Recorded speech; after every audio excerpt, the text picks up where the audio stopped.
O Senhor esteja convosco. Proclamação do Evangelho de Jesus Cristo, segundo João.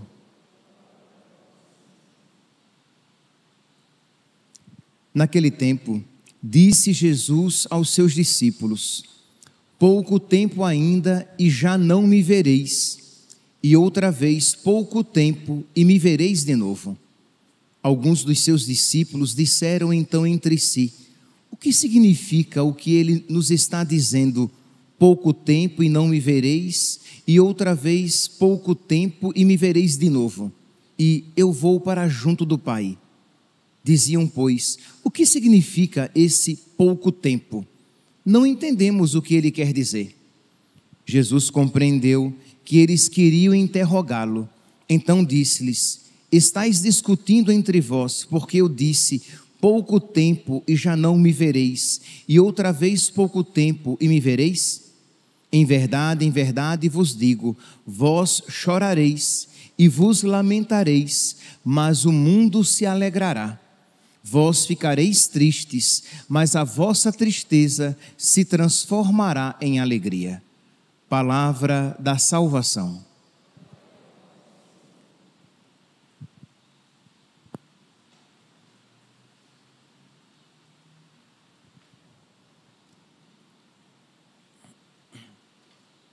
Caríssimos irmãos e irmãs, nós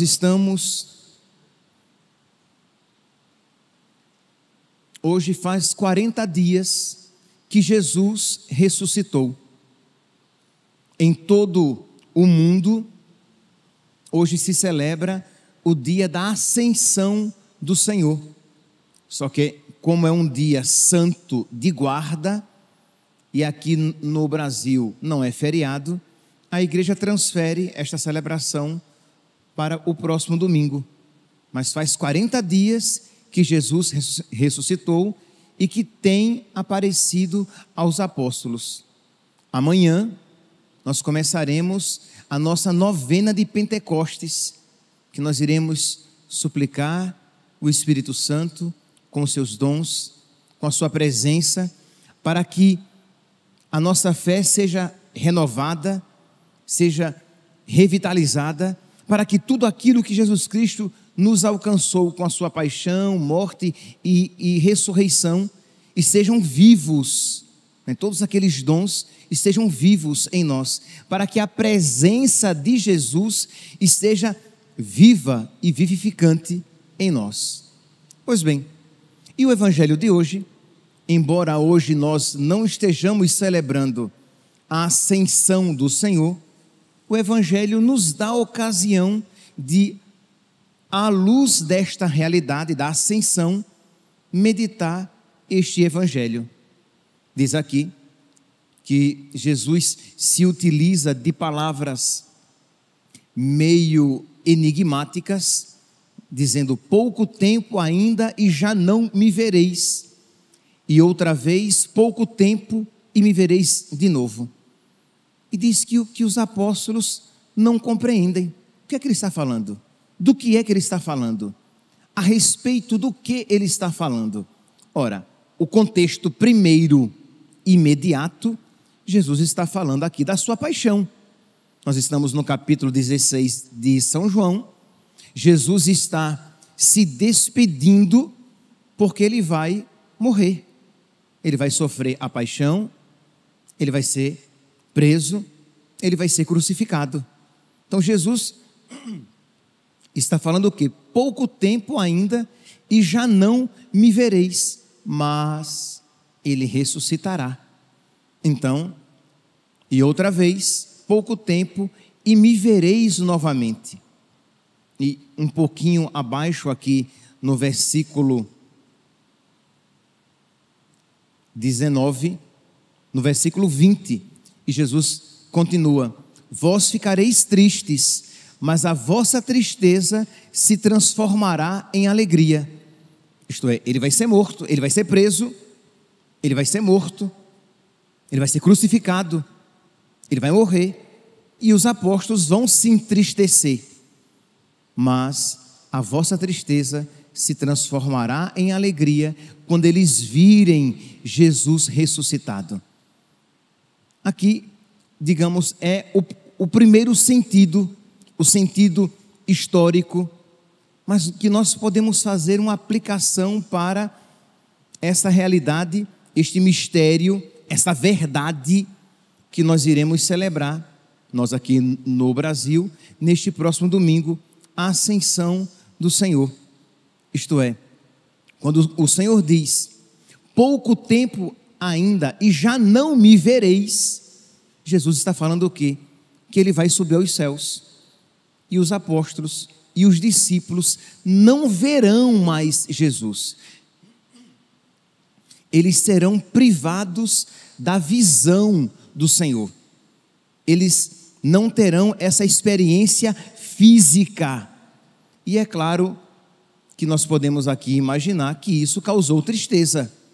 Porque imagine, eles tinham o nosso Senhor, eles tinham a presença de nosso Senhor. Mas Jesus diz, vós não me vereis, e outra vez, pouco tempo, e me vereis novamente. Como assim? Como é que os apóstolos verão novamente Jesus? Eles verão novamente Jesus, porque com a vinda do Espírito Santo, uma nova maneira, uma nova visão, um novo tipo de presença será inaugurado. Eles serão privados da visão física, mas eles serão contemplados com a presença viva. E a presença de Jesus no coração, na alma, é um outro modo de ver. Então, repito, a presença viva de Jesus na alma, inaugurada em Pentecostes, é um outro modo de ver Jesus, de ter Jesus, e um modo privilegiado. Isto é, aquilo que eles receberão após a ascensão será muito maior do que aquilo que eles aparentemente perderam com a ascensão. Então, repito, pouco tempo e já não me vereis. Jesus vai subir aos céus. E outra vez pouco tempo e me vereis de novo. Esse modo de ver, esse novo tipo de presença que será inaugurado em Pentecostes. Versículo 20: vós chorareis e vos lamentareis, mas o mundo se alegrará. Vós ficareis tristes, porque eles vão perder o Senhor, eles não mais poderão tocar o Senhor, ver com os olhos da carne, mas a vossa tristeza se transformará em alegria, porque eles receberão muito mais, porque agora eles terão um contato no Espírito, eles terão um contato por meio da fé. E repito, meus irmãos, aquilo que eles obtiveram a partir de Pentecostes foi infinitamente maior do que aquilo que eles tinham antes de Pentecostes. Isto que nós temos é muito maior do que aquilo que eles tinham quando caminhavam com o Senhor. Porque quando caminhavam com o Senhor antes da vinda do Espírito Santo, eles viam o Senhor com os olhos da carne, mas nós podemos ter uma experiência viva do Senhor na nossa alma. Antes eles viam, eles experimentavam a partir dos sentidos. Nós podemos contemplar uma verdade a partir da fé. Deus está comigo.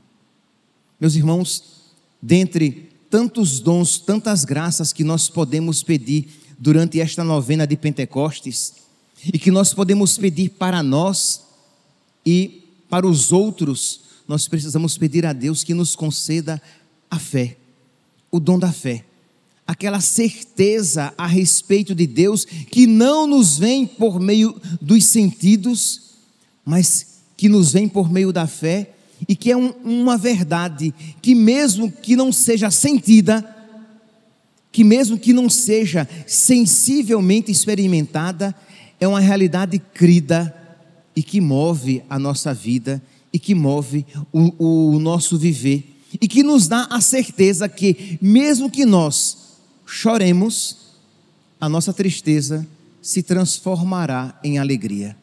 Isto é, os apóstolos aparentemente tinham perdido o Senhor, tinham perdido seja na sua morte, tinham perdido por meio da ascensão, mas eles receberam algo muito maior.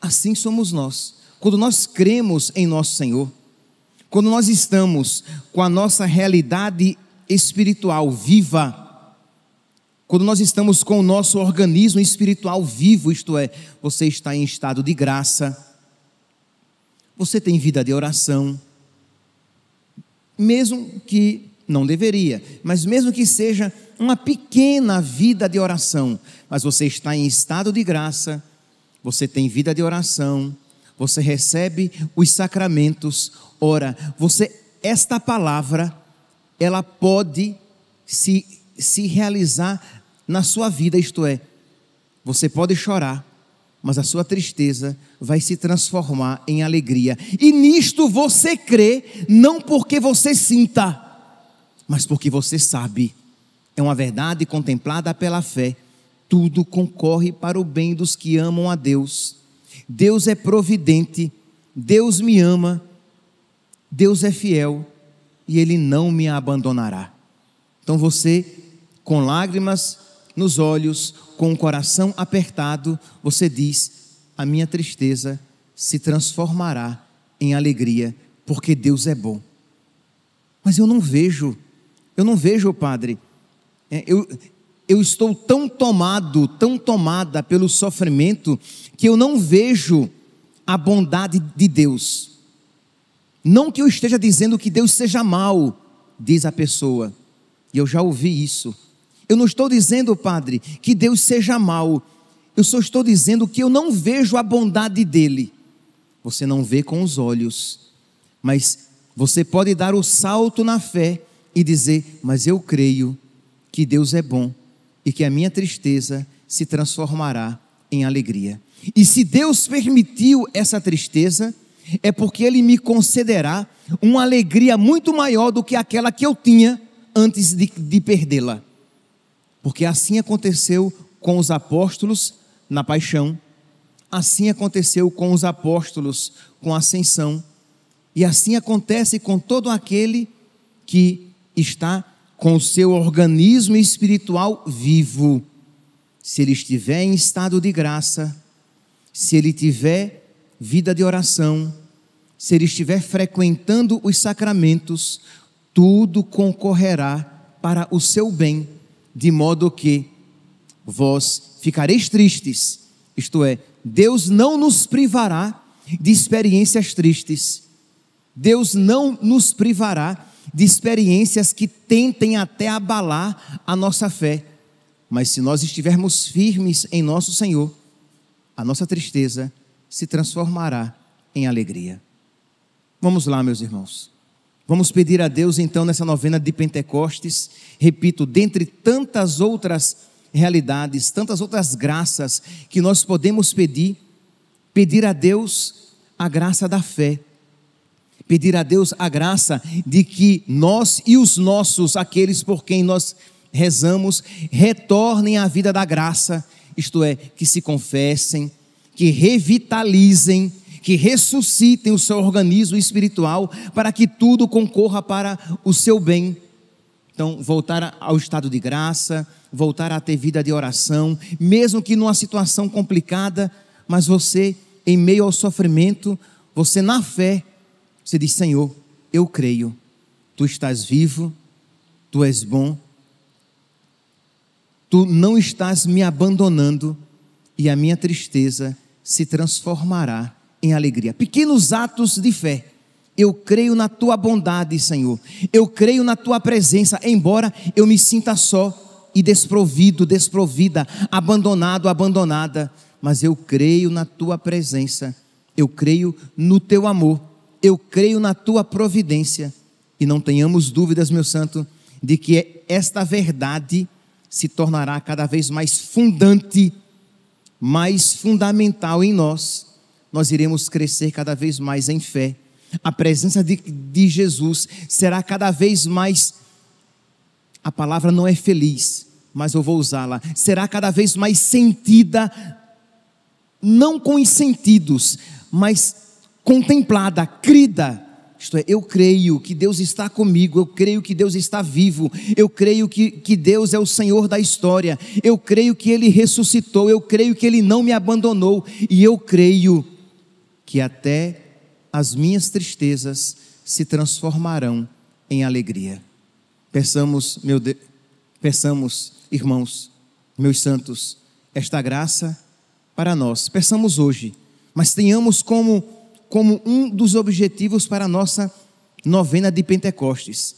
Peçamos para nós, peçamos para os nossos, peçamos para toda a igreja, para que, em estado de graça e unidos a nosso Senhor, até as nossas tristezas se transformem em alegria. Louvado seja nosso Senhor Jesus Cristo, para sempre seja louvado.